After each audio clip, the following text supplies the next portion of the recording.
Welcome to the InnerCamp Podcast. Today I'm with my friend and colleague Marjolein. Welcome, Marjolein. Thank you, Alexis. Today we're going to be talking about somatics and bodywork because there are many questions. We receive many questions from our students and from participants in our workshops, and we want to answer some of them. Marjolein, how are you feeling? You just came from one of the bodywork trainings. I did. We finished a bodywork training on Sunday morning, and I actually took 2 days off to really hibernate in a beautiful apartment, to recharge, to connect with the water, and to be in quiet places. And it was really nice, so I feel ready. Resourcing yourself. Resourcing myself, yeah. How do you resource yourself? Actually, this time I just didn't do anything. Normally I have like meditations or practices or I do movements, but now I felt like, no, I just want to just do nothing and be in the quietness of the nothingness and not having to do anything to work on myself. And that in itself was really, really nourishing. Yeah. Normally I do like dancing or practices but for this time it was all like, no, let's just do nothing. Nothing. Nothing. No Netflix. No Netflix. No YouTube. No nothing. Also social media. A little bit of social media because some ideas when I'm just disconnecting, so many ideas are coming through. So in a way I'm disconnecting from the world, but then I'm connecting more to my inner world and then I have ideas. So it's not like I'm doing nothing, but it's more like I don't have to interfere with other people. I just can interfere with myself in that moment. Happens to you that when you are in this state of resourcing, of just doing nothing, you become more creative and you get ideas, insights. Yeah, and absolutely. You become like more authentic. Yeah, because it's often we are, or at least myself, and I don't know about you, but we can be so busy with interfering with other people or helping them or being in service. And when you put that being in service mainly to yourself and you find that quiet space, then suddenly those ideas are coming into the space. Yeah, but you have the same. Yes, for me it's exactly the same. So in these moments where I'm doing nothing, when I'm resourcing myself, when I'm this state of nothing, when I take a shower, for example, is when I get those ideas. Or when I'm doing breathwork as well, and then I'm just resting in the integration part. Normally, in the integration is when we get like more ideas, more insights. Yeah. It's like in our on-site workshops, people come and they expect all the ideas and everything in the same place in the on-site workshops, but we tell them the integration is the most important part. It's when healing is happening, when transformation is happening, where you're going to get those insights, where you're going to be exposed to maybe emotions, stuff that maybe you don't like, or maybe you're going to be crying for a few days or having some weird dreams. Yep. Yeah, there were definitely some weird dreams going on and also some good cries without having to understand where they were coming from. It was just an emotion rushing through the body. And then I felt more, okay, that's more clear.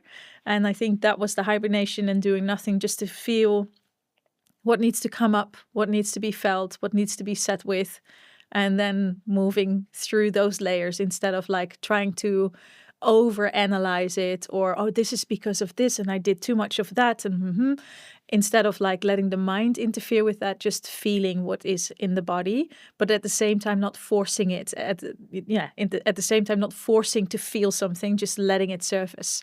Mm-hmm.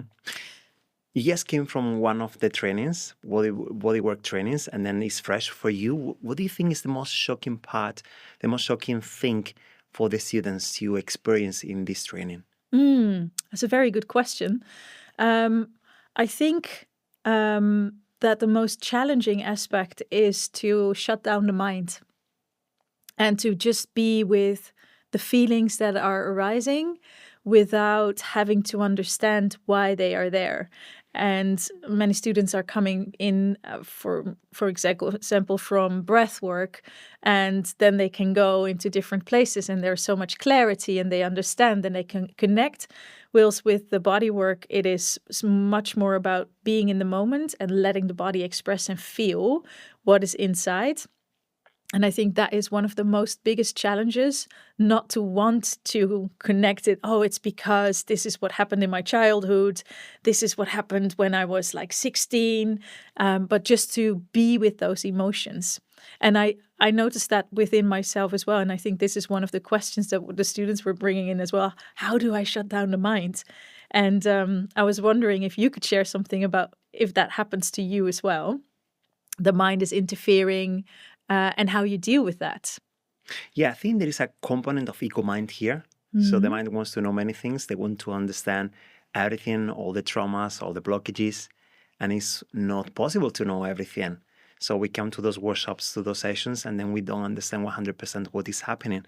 The target in somatics is releasing whatever is there. Because we know that trauma is not only in the mind, it's also stuck in the body. So the work is when, for example, we go to coaching or we go to talk therapy, and then it's hard for us to heal or transform our lives because we feel like we are stuck. Nothing's progressing, nothing is happening. And then when we come to somatics, we come to the body and we come to feel, we come to release whatever is there. And the thing is that you don't need to understand what you are releasing. It's not possible to understand always what you are releasing, and it's not needed. The ego mind is going to be against the process. If you just pay attention to the mind is going to tell you, but what is happening? I want to understand. Is this related to this trauma? Are you going to, and it's like the mind is asking you to blame people, to blame situations, to become a victim, right? And the approach is about not becoming a victim. It's about saying, I'm aware of my shadows, of what is happening. I'm going to just let it go, and I will continue with my life. And I think this is also something difficult to learn, right? For our students to say, I surrender. Yes. The power of surrendering. Yeah. And this is not easy. No, exactly. How did you learn that, to surrender really then? I can tell you that after 12 years doing all these introspection, self-development, all these techniques, I still find myself not being able to surrender completely sometimes. And then there is some kind of dialogue, internal dialogue. Am I surrendering? Is not surrendering? Is surrendering? What is happening? And I think we don't need to be perfect. Because the fact of I want to be surrendering 100% is also coming from the ego mind. And it's also not possible because the mind is there. The mind is supporting us in our journey. So somehow blaming people is a protection, right? You blame people to protect yourself because in the past, something happened to you and then you don't trust this kind of people because you need to protect yourself. And it's normal that your mind is telling you, hey, be careful. Blame them because they are dangerous. Yeah. But at some point, this is limiting your life. We create limiting beliefs around this kind of people. And this is what I see very often for people who are looking for a new relationship, for example. They say, oh, I want a new relationship. I downloaded Tinder. I'm doing this. I'm doing that. I'm meeting people, but nothing is working. And they are stuck. They want the love of their lives. They want to even start a family. They want to have children. So they have a plan. They have even, the image of the perfect husband, perfect wife, whatever. It's like, this is the person I want to have. And then they approach a person and they don't trust them. I have heard so many times, I'm sabotaging myself. I'm sabotaging myself because my relationships don't work. At some point, I fail or I do something that is not good for the relationship. So your body's telling you, this is not good for you. And it's perfect. And some people are going to feel bad because my body is not allowing me to have a good relationship, to be successful in my relationship. But actually, your body is protecting you. It's protecting you because maybe you were harmed in the past, because you have a blockage in your heart, because you don't trust men, you don't trust women. And it's perfect that you don't trust them because before you trust them, you need to heal the wounds from the past. If you don't heal, you cannot really have a healthy relationship. Yeah. Exactly.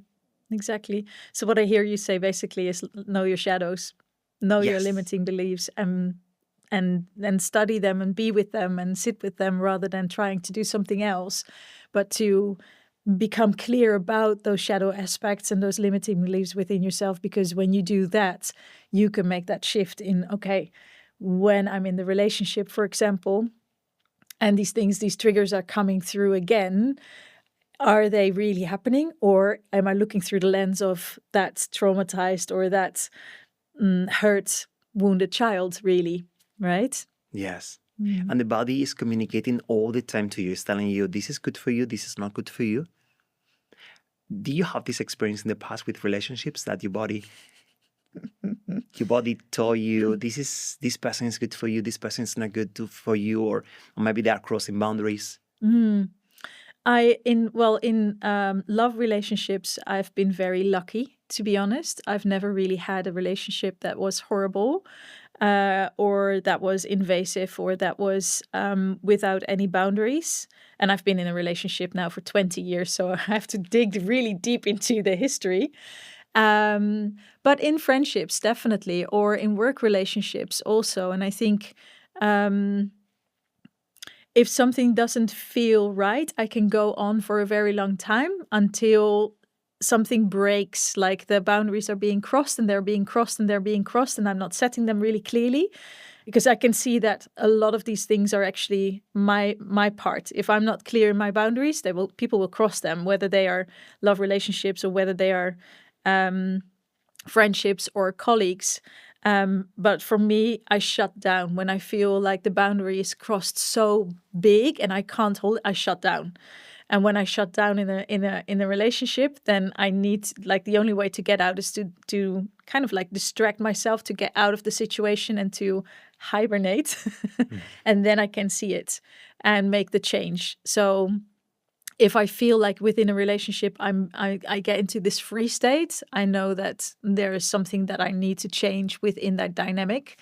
But in regards to love relationships, I've always been very lucky with respectful partners, to be honest.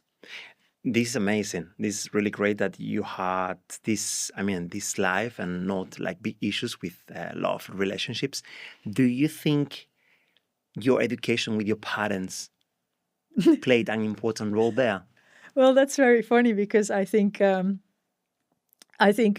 way I was raised, I come from a family where they did their best, and they've done everything to give us a best education, and but there was a lot of lack, and there was a lot of, like, everything was on the outside, so it was all on external appearance. It was not much about was feeling what I needed on an emotional level. They couldn't meet me at that space. And it took me a long time to understand, because I went into projection. I went into blaming, it's my parents who were emotionally unavailable, and it was an unsafe upbringing. But actually, when I really reflect back to it, it's not entirely what happened. My needs may have been different, but they have tried everything that they could to get into that, to help me, and my needs were just different. So definitely, when I look back at my childhood, I have had situations that were really unsafe with my parents. There was a lot of fighting over the dinner table. They were trying to get my opinion about things, and then I would give my opinion, and then they would just kind of like jump on top of me, and then I had fights with both of them. So in that regards, I had the opposite of a good example. But I think there is a sense of safety within myself that helped me to find the right and balanced partners. Not so much from my upbringing, but more from what I've experienced and what I've seen in my friends that I've gathered around me. All of my friends have like really healthy relationships with their partners, and that's kind of like the energy that I surrounded myself with. And yeah, I think that example is what I'm following. Not so much from my parents, but more from the people that I met that were older and gave me another example and look on life, really. Through healthy friendships, let's say. Yeah, absolutely. This is really what I experienced around relationships, but I'm really wondering what your experience is there, because it's always a lot about me, but it's never a lot about you.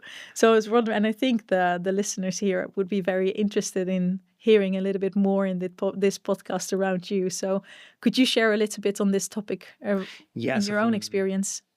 So for me, my childhood was not about emotions. So I didn't learn how to manage my emotions. So I was closed, and I remember that my parents had big expectations from me to become an engineer. I remember myself reading books about psychology when I was like 9, 10 years old. So I was very young, reading about psychology and about the human mind. And this was really interesting for me.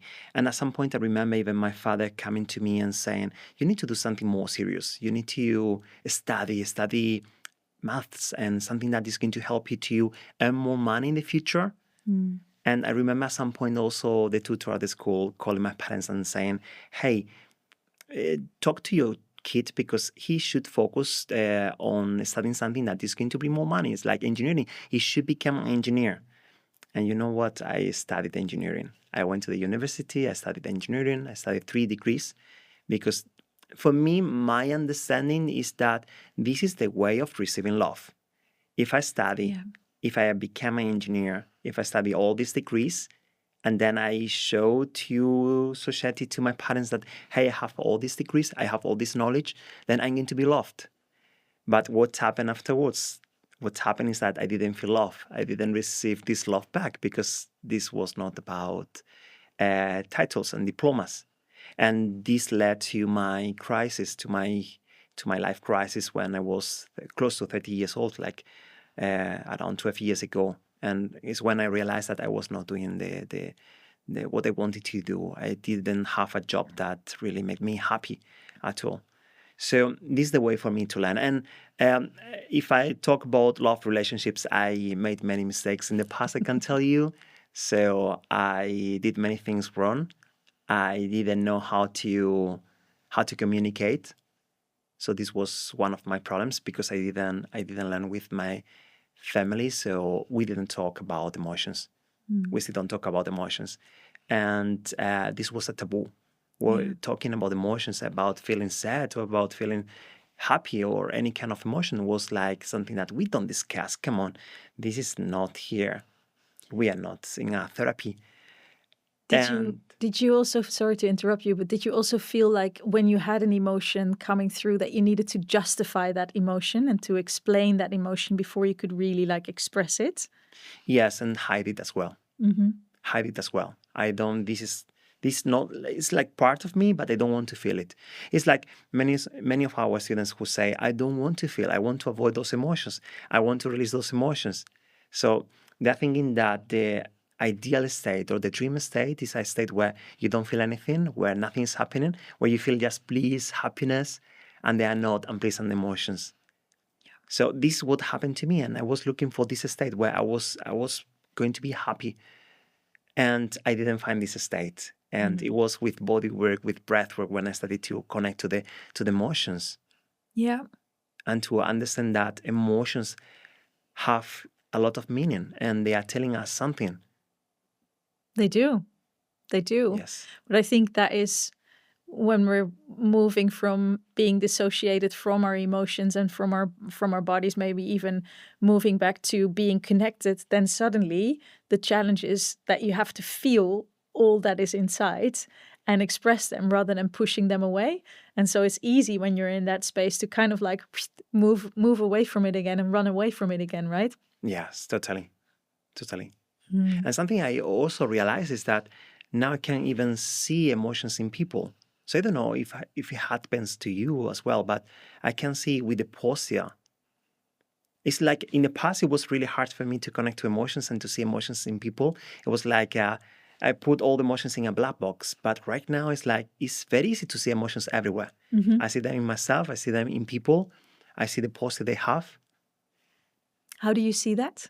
I see the pose in the shoulders, for example, in the face. So recently I came back from Thailand. I was there for 1 month. And then, people in Thailand are very happy. They are always smiling. And then once I arrived to Europe, I saw the trauma in the face. I saw the blockages in the face. Maybe there is more money in Europe and people have better clothes and better lives in terms of Financial abundance. Financially, and also objects, cars, clothes, etc. But I saw the faces, and it's like a big difference. It's like you go to Thailand and people maybe don't have so much money, but you see happiness. It's a state of raw happiness. And then when I came back, it was like very extreme because I saw the opposite. I saw so much sadness. Outside, people were dressing really amazingly with very expensive clothes, very expensive brands. But the face was not lying. Yeah. The face doesn't lie. Maybe you have the best brands, but your face doesn't lie when you are happy, when you are going through something. It's very true. And I know that you can feel energy, right? So you go to a room, and it's possible to feel energies in a room when you go to, for example, to a new training, or you go to facilitating a new space, that you can really feel the energy of the group and also the energy of the space as well. Yeah. How do you deal with when the energies are, let's say, more difficult, more challenging to handle? So I think the most important thing that I do in that moment is to make a discernment, to really feel, okay, what is mine and what is happening in the group. And in all honesty, sometimes I get caught up in what is happening in the group dynamic that I don't notice this straight away. But in general, what is the best thing is constantly ground yourself and reground yourself. For example, in a bigger group like the bodywork training that we did, where we were 20 people. Now tomorrow we start a retreat with, I don't know, around 40 people. Yeah. So even when you're speaking or in between, when I'm listening, I'm grounding, and constantly kind of like feeling, where am I with my own energy? And what is what I'm sensing in the group, and what is mine and what is theirs. And that discernment is something that I trained in the past years. And if the energy is really dense, I use it in my own benefits, because there's like, apparently that density needs to be there and you can use it rather than fight against it. That density is actually a good sign, because it means that something is coming to the surface. Yeah. Questions. How do you ground yourself? Because you're mentioning that you ground yourself. Yeah. Because I'm sure that the person watching this podcast right now, they would like to know how you ground yourself, because they want to do the same. How do you do it? So when I'm grounding myself, for me, the best technique is to connect with my womb space, with my hara. And that connection is something that through the years of practice that I've done, I cultivated that connection. So whenever I feel like I'm getting more in the upper parts of my body, I bring myself more down into my hara. And for people who don't know what the hara or the womb space is, or never worked with it, you can kind of like really connect with your hip area. So just gentle breathings into the hips, into the buttocks, into the lower parts of the body, the pelvic floor. That helps me to stay in the body, because my reaction sometimes also is just to go away and not to feel it. But actually, that's the opposite of what I need to do in my daily life. But especially as being the facilitator, I need to be in here. So for me, that gentle breathing into the hips, pelvic area brings me into the body. And I make sure that I constantly feel the connection to the ground underneath. And sometimes it happens that I have, and this is something that I shared with many students as well, when you're facilitating, sometimes it comes that there's like a wave of emotion coming through, and it's because your client or part of the group is crying and they're releasing, and you feel that energy, you feel that emotion, you're with them on the journey.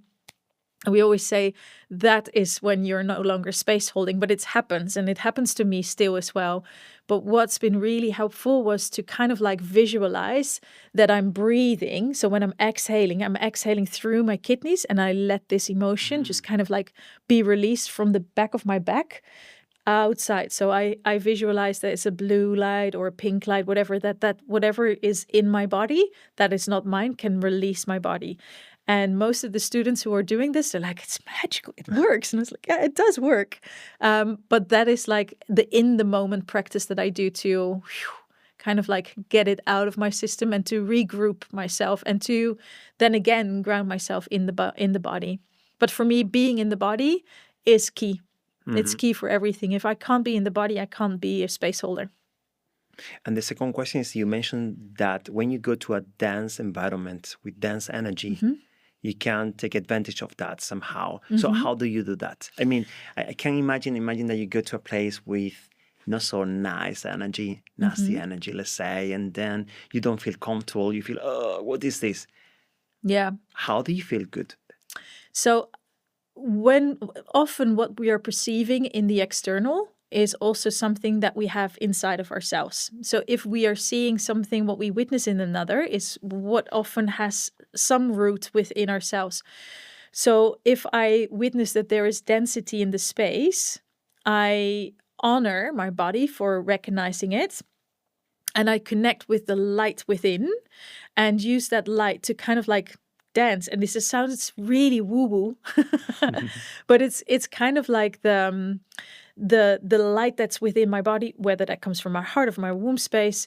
What I do is I let that work and connect with the density in the space, and it's just intention. It's not like I'm changing the energy in the room, but it's like I'm bringing in some extra energy from myself without giving it away. I bring more light into the space, and that starts to dance with the density. That starts to dance with the harder emotions, and it's all visualization. It's not like an ABC of what you should do or how you can do this, but density is not something bad. I think that is a really important thing to understand. We're not always searching for only energies that are high vibrational. Those low vibrational energies are equally important to have. So when we are caught up in the myth, what you were sharing earlier, I only wanted to have like peace and love and light and quietness and harmony within myself.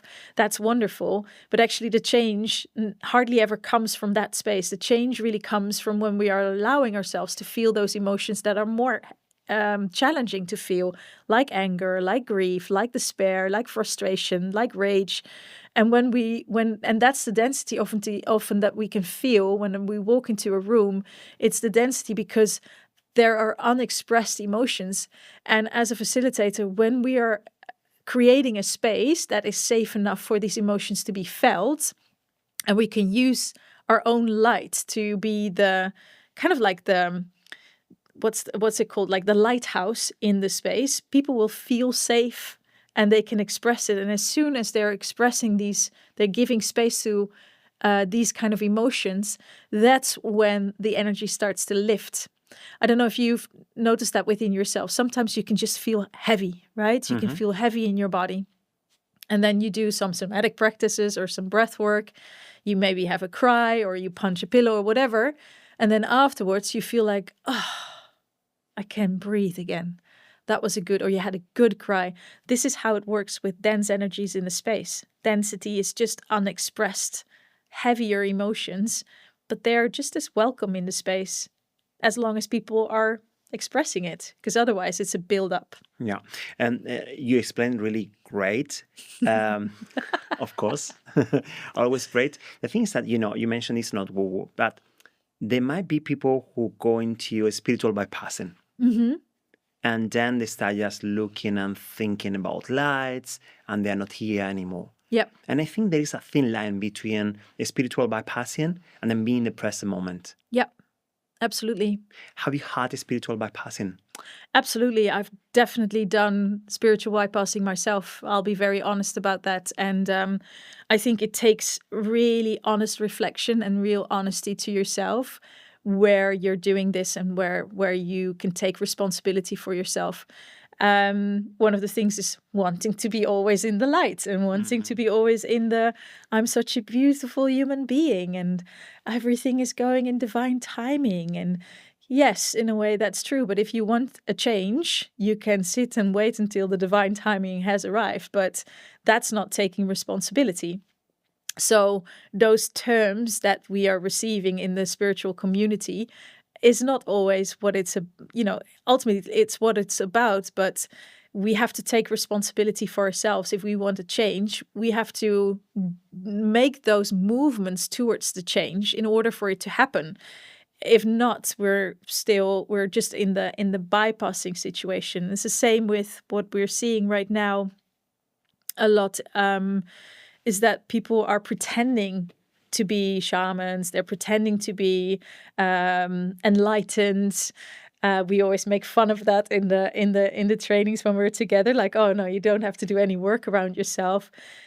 I think the whole spirituality became commercial, and being spiritual is not about how many crystals you're wearing, and it's not about how many breathwork sessions you've done or how many ayahuascas you've drank or how much of kundalini activations you've done. It's about, can you really be in your body even when it's really chaotic, and even if there's really the shit hits the fan, can you still be present?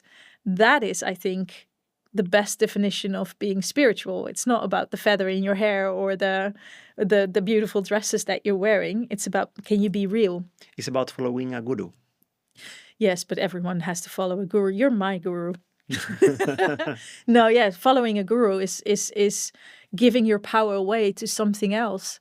And I think it's something that we have to be, as facilitators, also really cautious about, that the people who are following us, we can share our wisdom with them, but we're not saints. We don't know it all. We don't have to know it all. And we're also not perfect, and we have to embrace that imperfection around ourselves to avoid stepping into the guru syndrome. I think the guru thing was something in the past. So it was maybe probably accepted in the past when there was not internet, not social media. People didn't know how to heal. They didn't know how to transform their lives. So they had to go to a teacher, and the teacher was a guru. Yeah. But nowadays, gurus are not needed anymore. We have social media, and we have internet, and we have trainings. I think the influencers right now are the gurus in nowadays time, don't you think? The influencers are gurus. Just a 2025 guru, like, is the influencer. Yeah, it could be. Yes. And do you think those gurus can do good, can do bad? I think as soon as you see yourself as being a guru, you are crossing a line. And from my perspective, when you, being on the receiving end, are giving all of your being to a guru or to a god or a goddess, you're no longer in yourself. You are worshipping something outside of yourself. And I'm not saying that you can't believe in things, because of course you can believe. Some believe in God, some believe in spirit, some believe in whatever. But are you still within yourself? Are you still in your own do you still take your own responsibility? And with the guru syndrome, I think often we give that away. Oh, it's God's will. Oh, it's because this guru said this. Oh, I have to do this because ayahuasca told me. These all kind of like sentences, they are damaging for one person, a person's well-being. Yeah, totally understand and totally agree with your point of view. Yeah, so it's like we get rid of our power and we are not connecting to our inner resource. And this is what we always say, right? It's like we teach how to connect to your inner resource because you have everything you need inside. You don't need anything outside. Exactly. Of course, you need like a facilitator to help you so that you don't hurt yourself. You don't do something that is bad for you, but you have everything you need inside. You don't need anything outside. You don't need a person. Yep. You don't need a guide. So you are not broken. You can heal yourself. Yeah, and I think that is one of the reasons why I feel so connected to InnerCamp, is that all the modalities, they're so different and they're so powerful, but the belief behind it is that we can all be empowered. And we're not creating new gurus, we're just creating facilitators that empower others to step into that self-empowerment or the truth within. And I think that is one of the beauties of InnerCamp. Yeah, I think because for me, since I started InnerCamp, it was very clear that we all have some medicine that we can share to the people. So you have something very special that only Marjolein has, and I have something special that only I have, and every person has something very special. This is why sometimes the students come to us and asking, for example, I want exactly your script and all your songs, and exactly I want to copy you. Basically, they ask. Yeah. And it's not about copying. It's about empowering them and to show them that it's possible to offer something very special that they have inside. And they don't need to copy any model. True. Just to use the framework. Yeah. Yeah. Very true. Yeah. And let's talk about transformation. Let's talk about diseases and symptoms, because I'm sure that you saw symptoms, diseases happening last week in the bodywork training. Transforming. With bodywork and somatics, have you healed yourself? Have you healed any symptoms or diseases?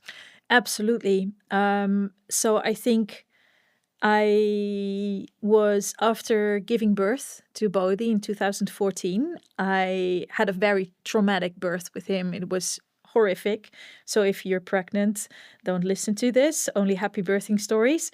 But for me, it was traumatic. And what happened was I completely dissociated. But I didn't realize that I was dissociated, so I could function, but it was all functioning from the mind. It was not functioning from the body, from the wisdom there. And when I ended up in a postnatal depression, and what happened was via my chiropractor, she started talking about this lady who did womb work. And I was like, that's what I need. So with her, with this chiropractor, I was working mainly around pneumonias. I had 2 summers of pneumonias, which is very rare in Spain to have in the summer. Like in the winter, yes, but in July and August, that was very strange. And it was a lot of grief. There was a lot of grief for the life I was living, but I think mainly the grief for being dissociated. And so with her, I did some work around feeling and learning to listen to the body, which I never consciously did. And then the womb work that I started really helped me to sink more into the body. So yes, definitely the pneumonias were cured by doing this energy work, because at some point they found spots on the scan. So I needed to have a CT scan, and they were already using the word cancer. And with this chiropractor, who is an amazing energy worker as well, we did this body work to really tune into and to speak to the lungs and to work energetically and emotionally with the lungs and to express those feelings. And when I got the CT scan back, I worked through so many things. And of course, there was nothing going on. It was just old tissue and old marks from previous pneumonias. But yeah, that work, especially around the lungs, were really, really important for me to do. And I think that was my first getting to know my body and learning how to speak with my body. Mm-hmm. Yeah. And then I had several more, but that one was really profound, really profound. Wow. Yeah. What about you? I have healed so many things. I can give you a list now. Give me a list. I can't heal. But it's like what I find more intriguing is the stories of the students, people coming to the retreats or coming to the trainings and then healing big things. I remember, for example, the case of Karina. Karina came with severe depression before breathwork. She did the breathwork training, and after the breathwork training, she went to the psychologist. She did a test, and then the doctor said that there was no depression anymore. So 0. Wow. So there was no depression anymore. So breathwork and bodywork and somatics can heal all this stuff. Yeah. And yeah, myself, I have healed a lot of stuff. I can think about trigger finger, for example, that I healed in just one session. My finger was like this, and it was not possible to make it straight. And I went to one session with a facilitator, and in one session, my finger was straight again. I went to 2 doctors, and the 2 doctors told me that I needed surgery. Only with surgery, it was possible to bring and it was not like 100% sure that my finger would be straight. So imagine having my trigger finger like this. I would be like this person if I went to the surgery. And there are many things. I remember also with my throat. And I think this is something that we don't discuss so much in bodywork and somatics, about the throat and about the blockages around the throat and around the mouth and about the speaking. I remember in the past getting sick very often. And I remember myself wearing a scarf almost the whole year. Even in spring. I remember. Spain, you remember.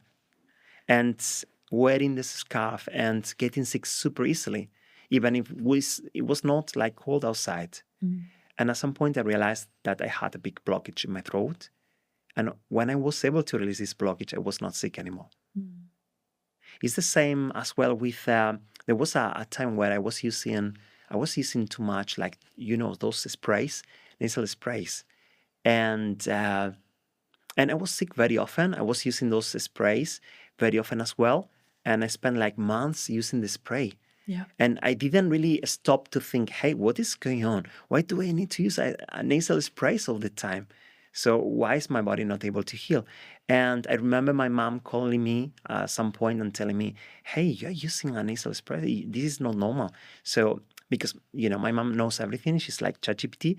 And she told me, look, you need to be careful with the nasal spray, because there are many cases nowadays of people getting addicted to nasal spray. Yep. And this was shocking for me. It's like, no, it's not possible that I go to the pharmacy every 2 weeks or every 10 days, and then the pharmacist is not telling me that this is addictive, like you can get addicted to this spray, and that is not, it makes no sense to use it for months. And I decided to stop using the spray, and it was horrible because my nose got even more blocked. But this was the reaction of stopping using the spray. Yeah. And afterwards, I had not to use this spray anymore. And I had not blocked nostrils anymore in my life. And now I can tell you that I use different practices to unblock my nose and my nostrils. And they are amazing practices that you can use to unblock your nostrils. And you don't need those sprays. Can you share one? Yeah, I can share one. And for example, one is Nadisodana. So it's one of them that is really, really powerful. But I use more manifestation and visualization. I started at some point to visualize myself that there was not, I went to bed, and then my nostrils were blocked. My nose was blocked. And then I felt like I don't want that. And I started to visualize that my nose was not blocked at all. I can tell you that after 1-2 minutes, it was not blocked anymore. So what is going on? Is this blockage like caused by my mind? And suddenly now in 2 minutes, there is no blockage anymore. I can't fall asleep. I can sleep the whole night, and there is no blockage at all anymore. Yeah. Just using the power of my mind. That is so incredibly important, because I think so many people think that they should leave the mind. They want to, like, my mind is too overactive, but actually this is such a good example of how to use the strength and resilience of the mind in something that works for you rather than against you.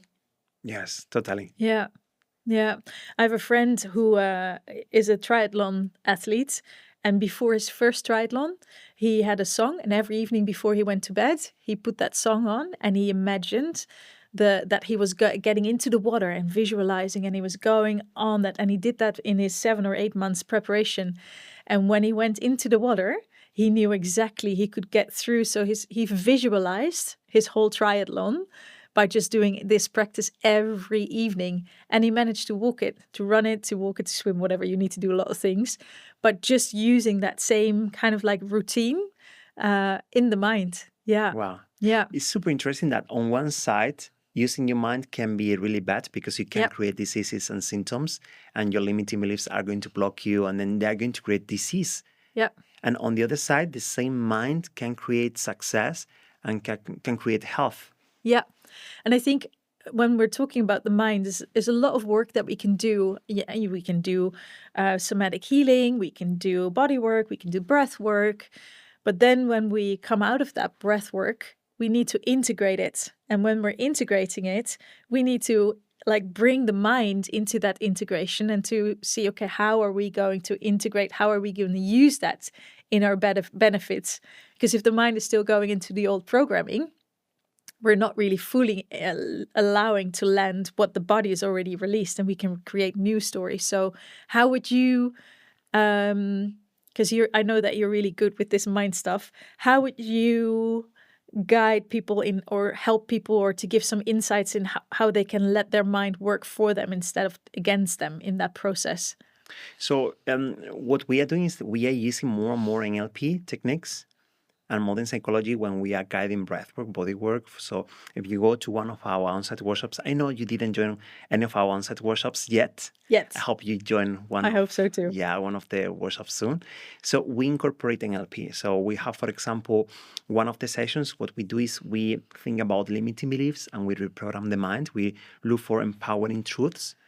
And then in the same session, whereas we are doing the breathwork with different frequencies, with different binaural beats, then I'm guiding them to look for those limiting beliefs. And at the same time, we're looking for replacement, how to replace those limiting beliefs, and then to feel them in the body. And then you anchor with the sensations of, this is who I am. It's not this old limiting belief. It's what I learned from my parents, from society. I'm this person. I'm this empowering truth. And then you come back, and then you feel this new truth in your body. So this is one of the ways we are working nowadays with mindset. We are also working with manifestation.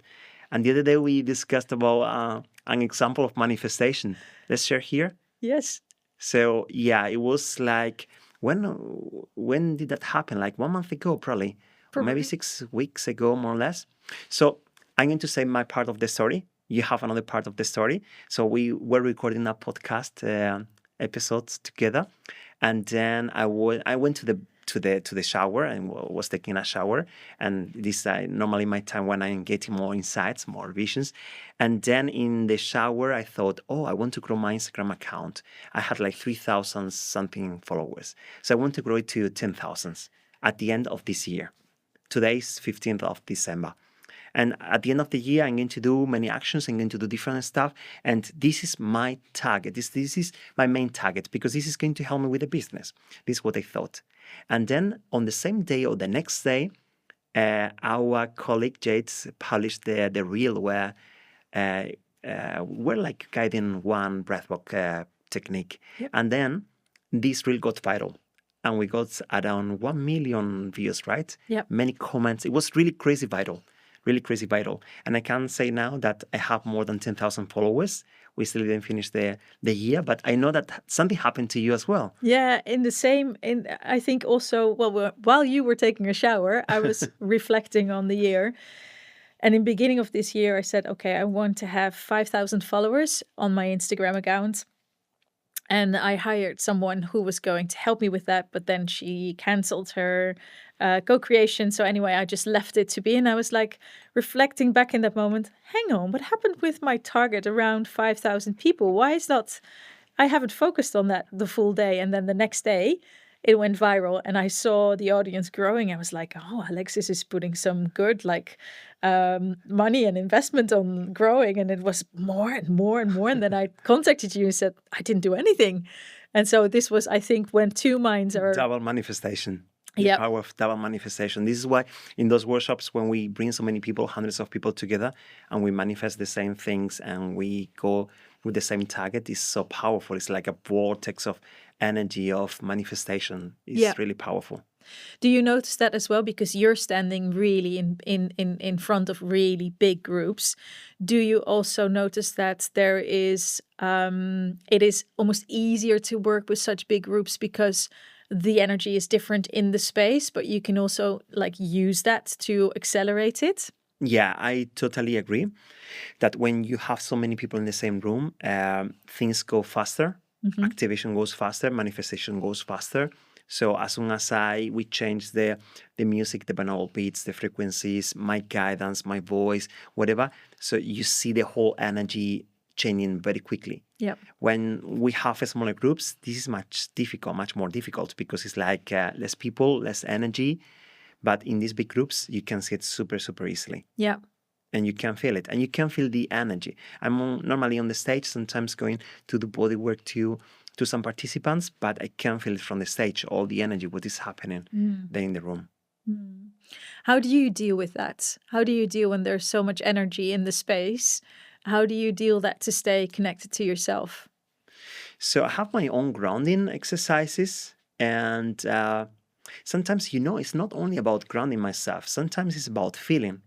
Sometimes I say, I don't want to get grounded. I don't need to get grounded. I just need to feel. And there is one technique that I have been using for a long period of time. It's a technique where I activate myself. And then after activating myself, I come back to grounding and then I feel myself. Because I feel like it's not enough to get grounded. It's not enough to just relax because I know that there is something going on inside of me. And then I activate myself. I'm going to show you and then we can do it together. Yeah. So what I do is this technique where we are going to exhale forcefully through the nose. Okay. And then we are pumping from the navel. Yep. Okay. So we stay here for, let's say, 1 minute, around 1 minute, pumping from the navel, and then just focusing on the exhale through the nose. Okay. Okay. Yeah. Then afterwards, we do 2 deep breaths in through the nose, out through the mouth, and then we come back to the grounding, to a stillness. What we do is we place one hand on the belly, one hand on the heart, we are connecting to the emotions of the heart. We are connecting also to the grounding of the belly. Okay, and then we just listen. We stay in the present moment, and then we inhale through the nose, exhale through the mouth in a gentle way, in a connected way. So the target is that after the first activation, what we are raising the dopamine, the serotonin, adrenaline, and then we are activating also the sympathetic nervous system. What we want to do is to activate the parasympathetic nervous system. And in this state where I feel grounded, where I feel safe, I feel myself. Okay? So let's do it together. Okay. And then I also invite you to join us as well in this exercise. It's going to be very short. So here we're going to lift the hands on the legs and just relax the body, relax your shoulders. And then we're going to be exhaling through the nose forcefully. And here we go.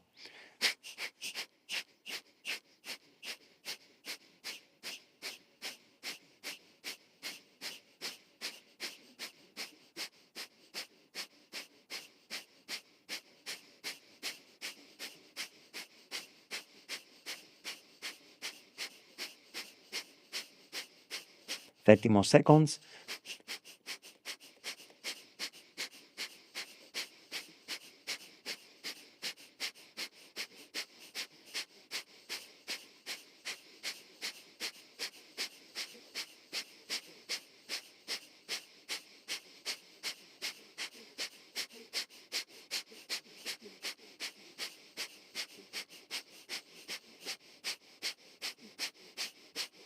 And fully in.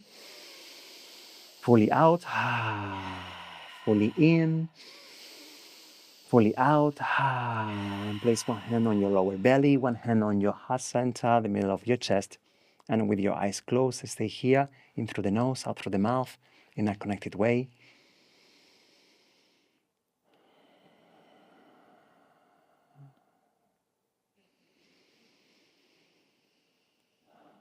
Feeling yourself, feeling your heart, feeling your gut, connecting these two powerful energy centers. Just bringing awareness to your body, bringing awareness to the sensations. There's no need to use your mind. There's no need to understand. Simply feel yourself.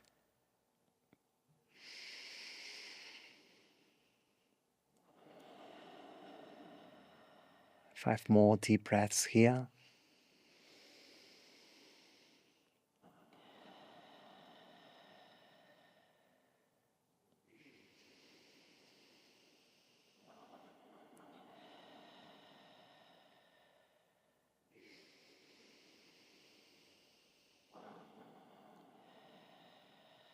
Two more breaths.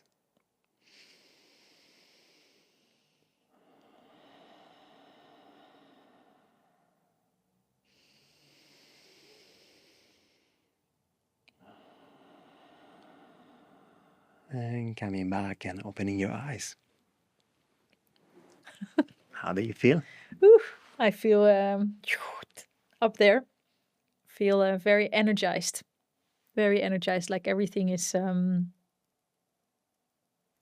here. Like I can feel the external. It's really. So I feel my body, but I also feel like lots. I feel my energetic field around me. I think that's what I'm trying to say. Wow. I'll ground myself back now. What is your favorite somatic practice exercise? I think my favorite quick one to go to is actually the psoas unwinding. I think that is my favorite because whenever I have like aches in my lower back, and I have them not very often, but when I have them, I really, really have them. And this is like, it's only a few minutes and I have a good cry and I have a good laugh and I feel so much better after that one. So that is my favorite, and I think the one that I do the most. And the other one, what I'm doing is like the unwinding. So it's kind of like, and then I prefer actually to be on the ground. So I'm really sitting and then unwinding from the hips, from the pelvic area, and really feeling what movement I need. Not so much like, oh, this is what I have to do, but really tuning into that feeling aspect within myself and to let my body do what it needs to do. And I think I've done that almost every evening before I went to bed to literally unwind from the day. But yeah, very two powerful exercises. And also the psoas unwinding exercise is super powerful. Yeah. Because actually in the psoas is where we normally have more blockages, more traumas, because it's this first part, the first muscle that is going to be impacted in a traumatic environment, traumatic situation. So it's the first one that is going to help you to run away or to freeze or to do something because you are in a dangerous situation. Yeah. I'm sure that the person watching this podcast wants to know how to do the psoas unwinding. And if you want to do this exercise at home, I highly recommend it to you. Marjolein is going to do a short version, but you can do it for 5-6 minutes. Very important that you follow the instructions that Marjolein is going to explain. Are you ready? Yes, I am. Okay, let's go. Okay. So Marjolein is going to lay down on the floor, and then she's going to put the soles of the feet together. This is very important, soles of the feet are together. We don't need to open completely the legs, so in a comfortable position, she's going to relax the shoulders, the arms, the hands, the neck, the face, the head, and she can close also the eyes. And then she's going to lift the pelvis. We don't need to exaggerate with the lift, and she's going to stay there. Normally we do this for around 5 to 6 minutes, and then at the same time, we are going to be inhaling through the nose, exhaling through the mouth. Why do we do that? Because we want to feel the body. Feel the sensations. When we breathe, we feel. So we want to breathe to feel more. And what is normal, what is very common here, is that we start shaking, we feel some tremoring, we feel some trauma release. There is something happening. You don't need to understand what is happening on the floor in your body. You just stay there, inhaling through the nose, exhaling through the mouth for around 5-6 minutes. Just one track of your playlist on Spotify. And then when you are done, you can just relax your body. You can relax Marjolein in your case. And then just go into Shavasana, relax your legs as well. Even we could also go into a child's pose as well, whatever feels right for you, or you go into a fetal position as well to bring safety to your body. And when you feel ready, because sometimes this exercise can be very, very intense, very profound, you come back and you open your eyes. Amazing. Marjolein, thank you. Thank you for sharing this exercise. This exercise is super powerful. It is. It is. And I really noticed that after so much space holding in the past days, I really felt that even by doing this, and this was maybe 30, 40 seconds, this was really short, but I could already feel the leg shaking, the body shaking, and done a lot of space holding in the past days. So I definitely should do this more, even before the retreat starts tomorrow. Yeah. Some last words to close this podcast episode today. Wow. Let me just feel into. Maybe let me ask you again. What would you say to a person who is watching right now the podcast episode and feeling like, is it scary to feel my body? Is it scary to feel my emotions? I don't know how to start. Yeah. What can I do? So yes, landing into the body can be very scary, because when we are arriving in our bodies, it means that we have to feel all that is inside. But if you can find that courage and if you can find that resilience to allow these feelings to be there, to be held, to be felt, there is really magic in that. And I cannot emphasize enough on keep finding that courage, keep finding that resilience, and keep challenging yourself and be with that. Even if it's super, super challenging, the results that are coming from that are mind-blowing and such a big reward, but you have to feel it. You have to feel it. So yeah, come to the bodywork training, come to the breathwork training, and let your body speak to you and through you. Yeah. Thank you, Marjolein. Thank you for this amazing talk. It was super interesting. Thank you, Alexis. It's always a pleasure to be with you here. And thank you for joining us today. Please don't forget to subscribe to our YouTube channel and also to leave your comments. We would love to know about you, because with your comments, we can build the next podcast episodes. Thank you.